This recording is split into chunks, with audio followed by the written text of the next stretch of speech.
President. Speaker, members of the 77th Congress, I address you, the members of this new Congress, at a moment unprecedented in the history of the Union. And so begins Franklin Roosevelt's prescient 1941 State of the Union Address. Prescient for this call to enter World War II will soon be forced upon a nation divided upon this very issue.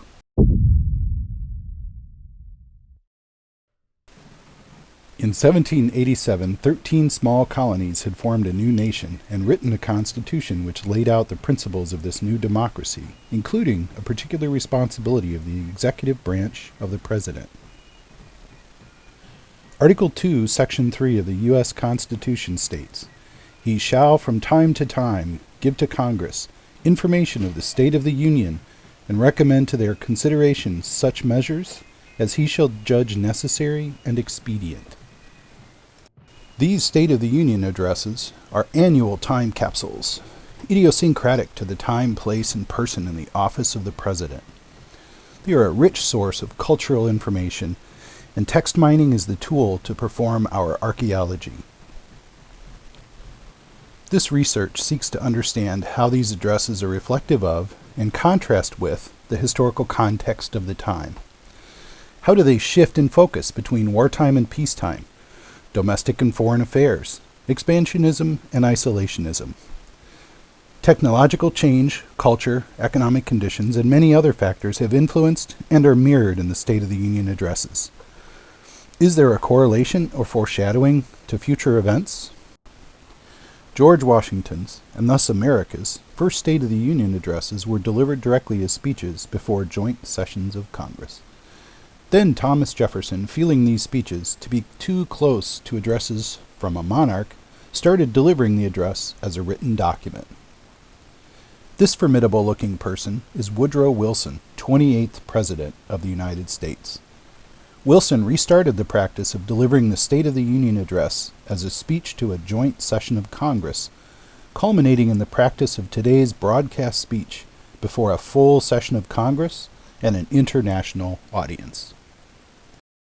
The corpus in this study starts and ends with two Georges, President George Washington and President George W. Bush.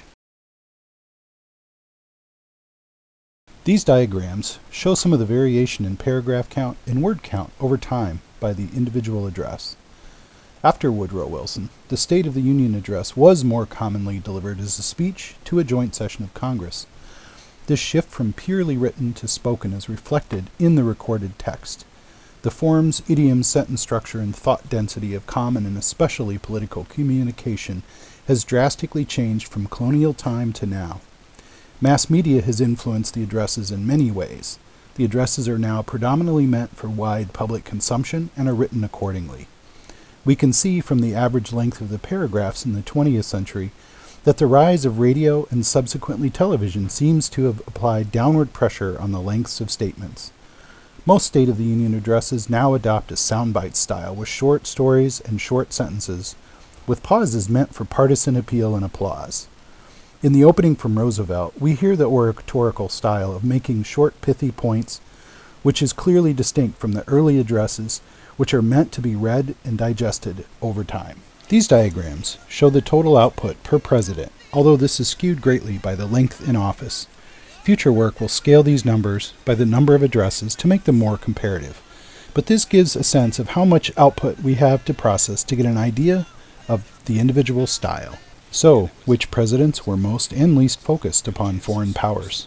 Which presidents referred to religion and religious terms most often and least often? Which presidents might have foreseen upcoming events? Here we see the steps followed in the preparation of this corpus. Manual data preparation and analysis were required to ready the text for automated processing and to extract terms used for concept clusters, which will be discussed in a moment. It was important to develop some specific regular expressions to capture specific phrases that are common, such as Department of the Interior, that otherwise might have been lost once stop words were applied. The addresses are split into paragraphs, and concept tags were applied specifically at the paragraph level since the addresses contain a wide variety of topics, and this would not have made as much sense at the document level. The technology in use includes a Mongo NoSQL document-oriented database, Python, and the NLTK scikit libraries. Of course, nothing is done these days without lots of Google and YouTube.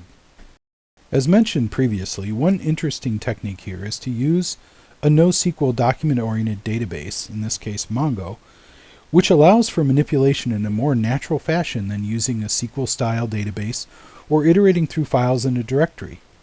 With Mongo, I can iterate through all documents that match a certain search criteria, like all presidents with a name like Adams, and do this with a regular expression. Then I can retrieve the elements of the document with a key-value pair access style. The key strategy in this research is to build up a taxonomy of terms that can be utilized as concept clusters. For example, lumping a group of words into an economic concept. Then we can analyze the total and unique term counts of a cluster, how many overall references to economic concepts, as well as how many unique economic terms exist in a specific address. Then we use the frequency of references to these concepts to weigh the importance of that concept during that State of the Union address.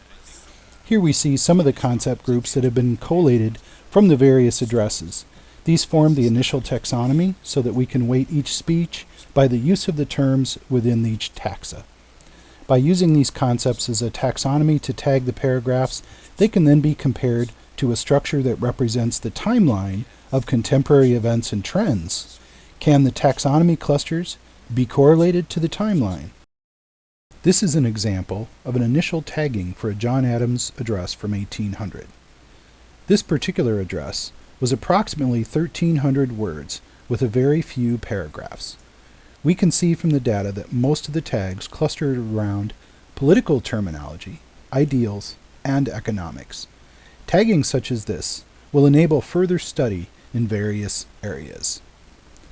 Now that the basic corpus preparation and tagging is complete, the work of testing various hypotheses begins.